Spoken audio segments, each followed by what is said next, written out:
आखिरकार नूर और जुल्फकार शाह का आमना सामना हो ही जाता है। पहले तो उसे यकीन नहीं आता कि ये बिल्कुल हूर जैसी है। वो समझता है कि शायद हूर ही उसके सामने खड़ी है, लेकिन उसे बाद में जब उसको नूर कह के उसकी मामा बुलाती है तो वो समझ जाता है कि ये कोई और लड़की है, लेकिन हूबहू हूर जैसी ही है। जुल्फकार शाह के पापा जो पहले ही चाहते थे कि जुल्फकार शाह की शादी मरियम से हो जाए, वो कहते हैं कि अब जुल्फकार शाह को हूर को बुलाकर अपनी जिंदगी में आगे बढ़ना चाहिए, लेकिन जुल्फकार शाह अभी भी हूर की यादों में ही गुम है। दूसरी तरफ सलार शाह जो एक गुंडा और बदमाश टाइप का इंसान है, लोगों को हरासा करना, उनको तंग करना, शराब नोशी करना, सब उसकी आदत में शामिल है। उसकी मामा सब कुछ जानती है कि ये इस तरह का लड़का है। वो चाहती है कि नूर जैसी कोई अच्छी और पाकीज़ा लड़की उसकी जिंदगी में आ जाए जो शायद उसको संवार दे। नूर को जब से पता चला है कि उसकी एक और बहन है, वो बहुत बेचैन हो चुकी है।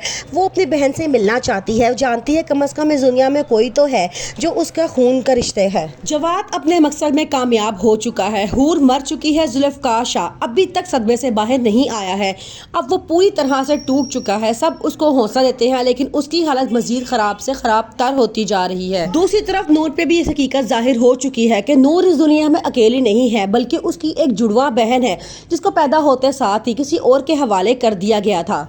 अब व्यूअर्स के जहन में सिर्फ एक ही सवाल है, नूर की बहन कौन है, कहाँ है और वो क्या दोनों कभी आपस में मिल पाएंगी? जुल्फकार शाह हूर की कब्र पर जाता है और वहां जाके बहुत रोता है, उसको बार बार याद करता है, लेकिन वो ये बात नहीं जानता कि उसका और नूर का आमना सामना उसी कब्रिस्तान में होगा। जवाद का खौफनाक इंतकाम। हूर की जान खतरे में आ गई। जुल्फकार ने शादी से इनकार किया तो जवाद ने उसे बदला लेने का फैसला कर लिया। एक सोची समझी प्लानिंग के तहत हूर का एक्सीडेंट करवाया जाता है, मगर यहाँ कहानी और भी ज्यादा दर्दनाक हो जाती है जब पता चलता है कि हूर सिर्फ जुल्फकार की मोहब्बत नहीं बल्कि हकीकत में माँ भी बनने वाली थी। एक्सीडेंट के बाद जब हूर को हॉस्पिटल पहुंचाया जाता है तो हर तरफ अफरा तफरी मच जाती है।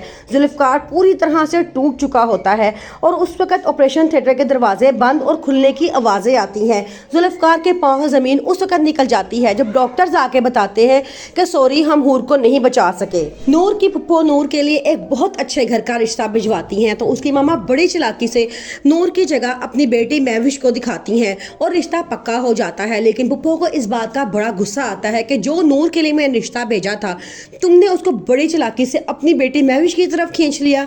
लेकिन खैर, इंशाल्लाह नूर के नसीबों में भी बहुत अच्छा लड़का होगा। नूर की सुतेली माँ कभी भी उसकी शादी इतनी जल्दी नहीं करेगी, क्योंकि नूर ने सारा घर बड़े अच्छे तरीके से संभाला हुआ है। अगर नूर चली जाती है तो सारे घर के काम उनको या उनकी बेटियों को करने पड़ने थे, इसलिए उन्होंने महविश की शादी करवा दी और नूर को अभी रोक लिया। जुल्फकार शाह के पापा अभी भी इस बात पे बजिद हैं कि जुल्फकार शाह को मारिया से शादी कर लेनी चाहिए, लेकिन जुल्फकार ने भी साफ इनकार कर दिया है और कहा है कि आप जानते भी हैं कि मैं पहले से शादीशुदा हूँ और अपनी बीवी से बहुत प्यार करता हूँ।